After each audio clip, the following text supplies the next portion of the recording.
Oke teman-teman, selamat datang di Bas Banajar YouTube channel. Pada kesempatan kali ini, kita akan membahas latihan berikut ini.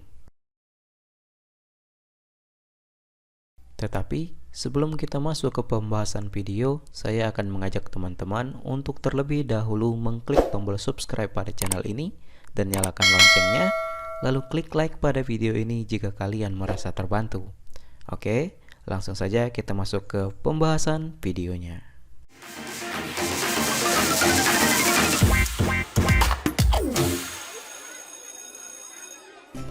Oke teman-teman, di video kali ini kita akan membahas kunci jawaban IPS kelas 10 halaman 288 lembar aktivitas 12 kurikulum merdeka. Langsung saja kita baca soalnya kemudian kita jawab. Petunjuk kerja, kerjakan tugas secara berkelompok. Presentasikan laporan tugas di kelas, gunakan berbagai sumber belajar untuk mencari informasi termasuk data BPS daerah kalian. Tugas, amatilah lingkungan sekitar kalian dan jelaskan kondisi cuaca di daerah kalian. Jawabannya, lingkungan sekitar dan kondisi cuaca. Sebagai contoh, mari kita ambil daerah tertentu seperti Bandung. Lingkungan di sana mungkin melibatkan kombinasi antara perkotaan dan perdesaan dengan pegunungan, sawah, dan sungai yang melintasi wilayah tersebut. Cuaca di Bandung umumnya cenderung sejuk karena ketinggiannya. 2. Jelaskan keterkaitan kondisi cuaca tersebut dengan sumber daya alam di daerah kalian. Jawabannya, keterkaitan kondisi cuaca dan sumber daya alam. Cuaca yang sejuk di Bandung dapat mendukung pertanian, terutama tanaman yang memerlukan suhu rendah. Pegunungan dan sungai juga dapat menjadi sumber air yang penting. Namun, terkadang curah hujan yang tinggi bisa menimbulkan risiko banjir di daerah yang lebih rendah. 3. Analisislah keterkaitan kondisi cuaca tersebut dengan aktivitas manusia berdasarkan jenis pekerjaan, bentuk rumah, makanan, dan cara berpakaian. Jawabannya, keterkaitan dengan aktivitas manusia. 1. Jenis pekerjaan. Petani mungkin lebih bergantung pada cuaca untuk menentukan waktu tanam dan panen. Sementara itu, pekerja kantor mungkin tidak terlalu terpengaruh oleh cuaca. 2. Bentuk rumah. Masyarakat di pegunungan mungkin membangun rumah dengan desain yang mempertimbangkan suhu yang lebih rendah, sedangkan di daerah yang lebih rendah mungkin lebih memperhatikan risiko banjir. 3. Makanan.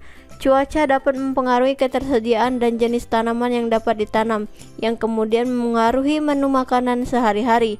Terakhir, cara berpakaian. Di daerah dengan suhu rendah, masyarakat cenderung berpakaian lebih tebal, sementara di daerah dengan suhu lebih tinggi, pakaian cenderung lebih ringan. 4. Uraikanlah bentuk aktivitas manusia di daerah kalian yang berpotensi menimbulkan bencana yang terkait dengan atmosfer. Jelaskan temuan kalian. Jawabannya, aktivitas manusia yang berpotensi menimbulkan bencana.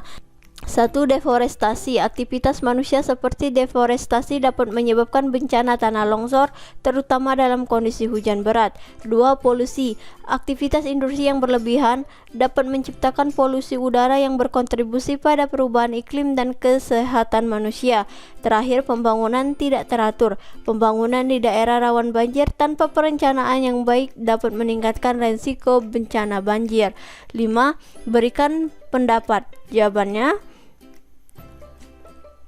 penting bagi masyarakat dan pemerintah untuk memahami keterkaitan antara kondisi cuaca, sumber daya alam, dan aktivitas manusia.